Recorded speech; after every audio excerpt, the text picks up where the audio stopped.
Everyone, Dangi academy पर आप सभी का स्वागत है। रिज़ल्ट आप लोग देख चुके हैं, रैंक देख चुके हैं, फिर भी डाउट क्लियर नहीं हो रहा है कि मैम हमारा सिलेक्शन होगा या नहीं होगा। आप बताइए, काउंसलिंग होगी या डायरेक्ट एडमिशन होंगे। तो मैं आप लोगों के धीरे धीरे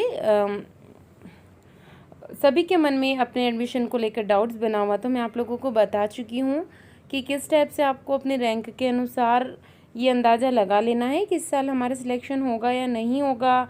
यदि नहीं हो पाता है तो हार नहीं माननी है, हमें हार को हराना है। मैं आपको ये समझा चुकी हूँ।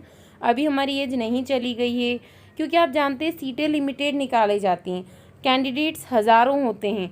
ऐसा नहीं है कि आपने अच्छी पढ़ाई नहीं की है, हो सकता है आपने बहुत अच्छी मेहनत की है और अच्छे मार्क्स भी गेन किए हों, बट सीटों के कारण इस साल आप रह गए हों।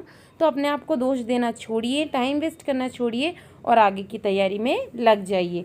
तो देख लेते हैं आज यदि काउंसलिंग स्टार्ट होती है तो कौन कौन से डॉक्यूमेंट लगेंगे, किस टाइप से आपका सिलेक्शन होगा, क्या बॉन्ड आपको भरना पड़ेगा, कितने साल की ट्रेनिंग होगी। तो ये सब आज की इस वीडियो में आपको जानकारी मिल जाएगी।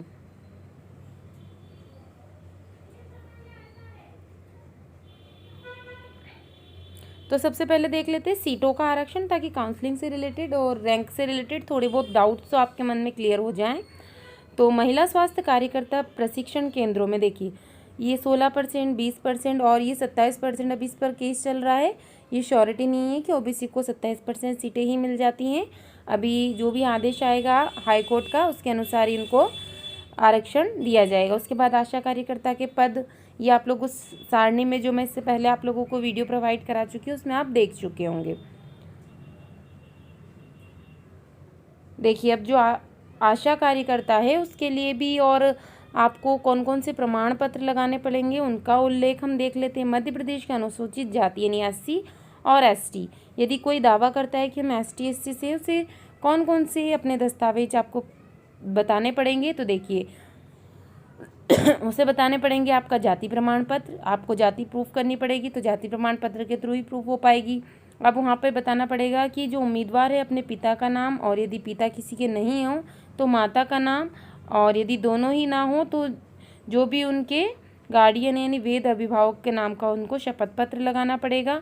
यदि किसी का विवाह या शादी हो जाती है तो उसके संबंध में उसके पति के द्वारा उसका शपथ पत्र प्रस्तुत किया जाएगा। यानी कि आपको एक फॉर्म भरना रहता है कि जो भी सारी जानकारी दी गई है वो सत्य है, और यदि असत्य पाई जाती है तो उसकी जवाबदारी मैं लेता हूँ। या फिर उसमें ये भी लिखा हो सकता है कि यदि एडमिशन निरस्त किया जाए या कुछ थोड़ा बहुत ऊपर नीचे हो सकता है। तो यहाँ पर देखिए जैसा लिखा है कि यदि शपथ पत्र में दी गई जानकारी गलत है और यदि उसने एडमिशन ले लिया है तो उसके एडमिशन को कैंसिल माना जाए। अब आशा कार्यकर्ता को कब आशा माना जाएगा, ऐसा नहीं कि आपने 2-4 महीने आशा कार्यकर्ता का काम कर लिया और आपको उसका बेनिफिट मिल जाए, नहीं। यहाँ पर क्या होगा कि जो भी आशा कार्यकर्ता है उसे 3 वर्ष, कम से कम 3 वर्ष या उससे अधिक का अनुभव प्रमाण पत्र खंड चिकित्सा अधिकारी से पहले बनवाना पड़ेगा, तभी वो लगा सकता है। जैसे किसी ने आशा कार्यकर्ता ने फॉर्म डालते वक्त तो ये फील कर दिया होगा कि आशा कार्यकर्ता, अब उसकी रैंक भी आ गई होगी, लेकिन जब काउंसलिंग होगी तो वहाँ पे उन्हें प्रूफ करना पड़ेगा, तभी उन्हें एडमिशन मिलेगा। तो ये आप प्रमाण पत्र बनवा लें। अन्य पिछड़ा वर्ग के लिए देख लेते हैं, कोई भी ऐसा उम्मीदवार जो मध्य प्रदेश की ओबीसी या पिछड़ी जाति सिर्फ क्रिमिलेयर को छोड़कर ये दावा करता है तो उसे भी अपना जाति प्रमाण पत्र प्रस्तुत करना होगा। तो दिनांक 2 जुलाई 2019 के अनुसार आर्थिक रूप से यानी जो ईडब्ल्यूएस है अब उन्हें भी 10% आरक्षण का लाभ दिया जा रहा है। जो भी जनरल कैटेगरी के कैंडिडेट यदि वो ईडब्ल्यूएस में आते हैं तो वो अपना प्रमाण पत्र रेडी रखें। अब देखिए प्रवेश हेतु क्या क्या शर्तें हैं।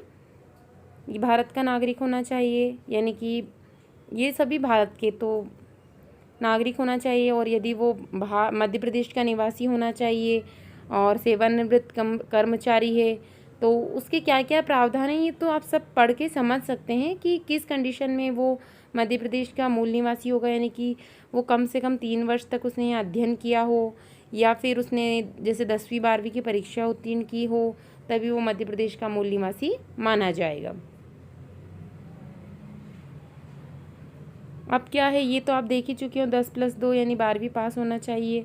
11वीं जिन्होंने पास की थी वो इसके लिए अपात्र थे।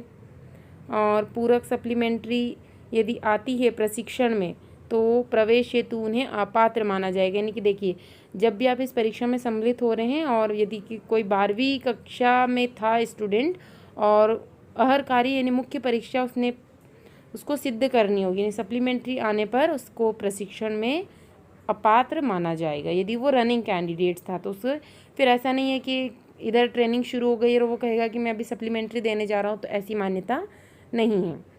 यहाँ पर आयु दी हुई यानी 17 वर्ष और अधिकतम 30 वर्ष आयु होनी चाहिए। और ST SC OBC को 5 वर्ष की यहाँ पर छूट है। साथ ही कोई विधवा है या परित्यक्ता है तो उन्हें भी 5 वर्ष की छूट है। और आपकी जो आयु की गणना है वो 10वीं की मार्कशीट के आधार पर ही की जाएगी। अब चयन कैसे किया जाएगा यानी कि प्रशिक्षण के लिए, तो देखिए सबसे पहले जो प्रोफेशनल एग्जामिनेशन बोर्ड यानी PEB भोपाल द्वारा एक चयन परीक्षा यहाँ पर आयोजित की गई, जो आप देख चुके हैं। उसका रिजल्ट भी अब आ चुका है और हमने रैंक देख ली हमारी।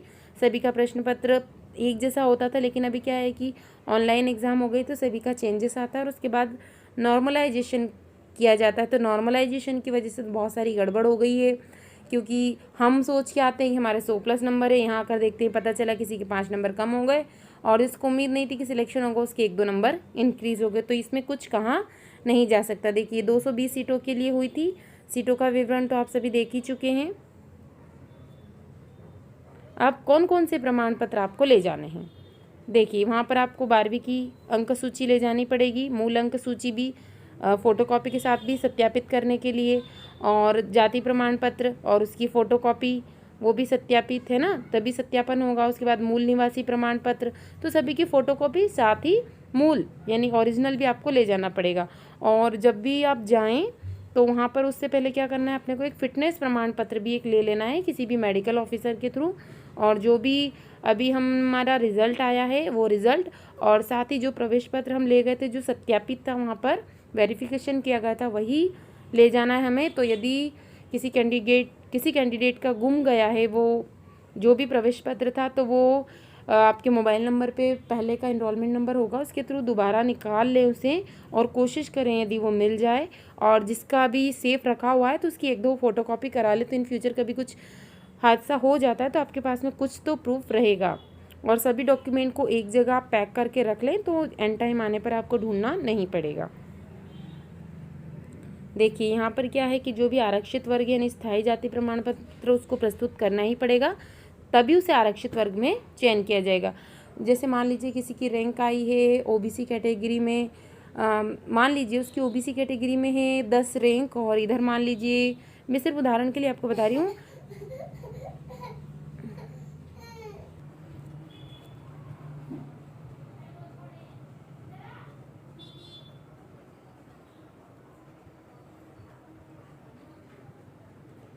यानी उससे जाति प्रमाण पत्र प्रस्तुत करना होगा, जो भी जैसे ST SC या OBC से हैं। उसके बाद जब भी आप प्रशिक्षण केंद्र में उपस्थिति प्रस्तुत करने से पूर्व उम्मीदवार ये सुनिश्चित कर ले कि पहले उसे ये जो भी रूल बुक है उसे आप अच्छे से पढ़ लीजिएगा कि वो सभी नियम को पूर्ण कर रहा है, अन्यथा काउंसलिंग में उपस्थित ना हो। यानी सभी डॉक्यूमेंट्स और जो भी वहाँ की जो भी रिक्वायरमेंट है उसे आप फुलफ़िल करके ही जाएँ। यदि किसी भी चीज़ की कमी होती है तो उसे एडमिशन उसका कैंसिल माना जाएगा, एडमिशन नहीं दिया जाएगा। और यदि उम्मीदवार कोई गलत जानकारी देता है और बाद में पता चल जाता है तो उसका प्रशिक्षण से उसको निकाल दिया जाएगा और उसके ऊपर कार्यवाही भी की जाएगी। तो ऐसी कोई भी गलत जानकारी आप फील ना करें इसमें।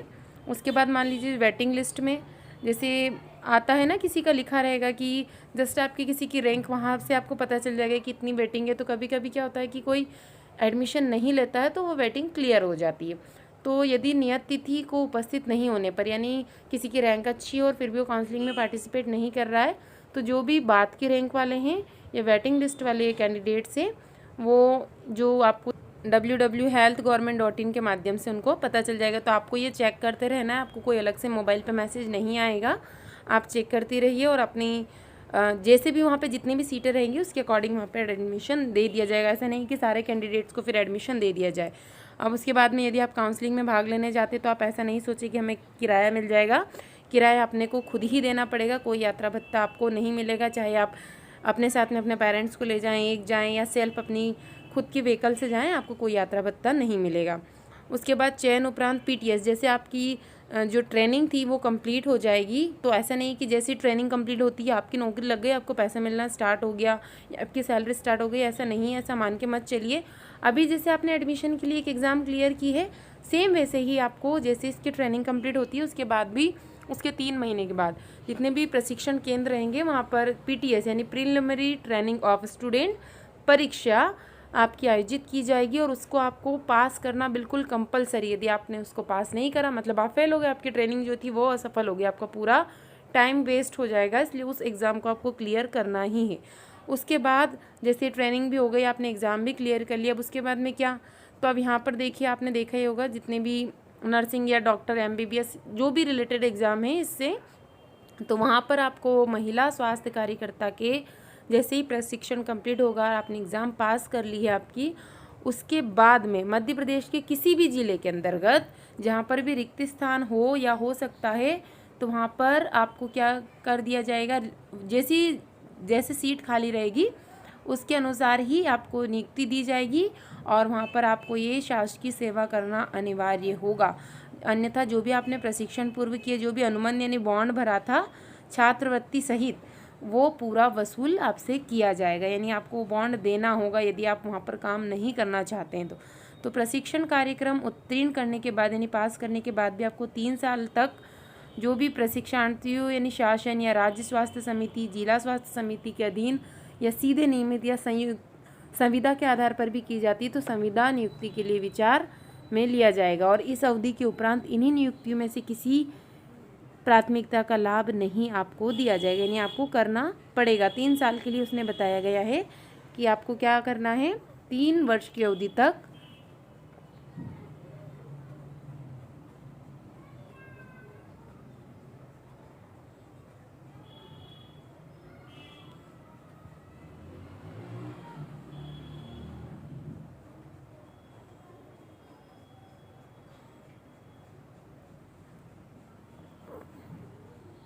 अब देखिए कब किसी का एडमिशन कैंसिल हो सकता है, तो यदि उसने कोई गलत जानकारी दी है, गलत प्रमाण पत्र बनाया है फर्जी, या गलती से कुछ प्रवेश में मिल गया हो तो उसने उसे सूचना नहीं दी, या प्रशिक्षण काल के दौरान तुरंत बिना सूचना के उसका जो एडमिशन है उसे कैंसिल कर दिया जाएगा और फिर उस पर जो भी विवाद या जो भी केस रहेगा वो अंतिम निर्णय परिवार कल्याण का या विभाग का रहेगा।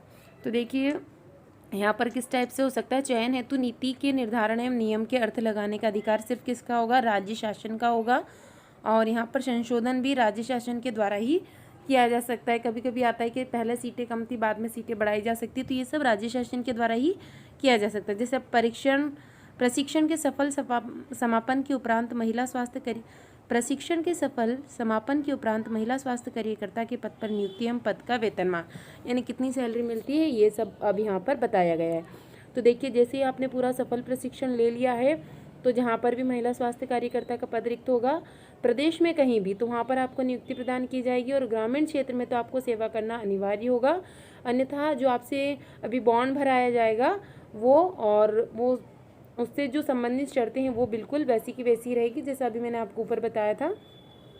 तो ये पूरे प्रशिक्षण केंद्रों में सीटें आई हैं, बैतूल, सीहोर, धार, बुरहानपुर, शिवपुरी, मंडला, शहडोल, पन्ना।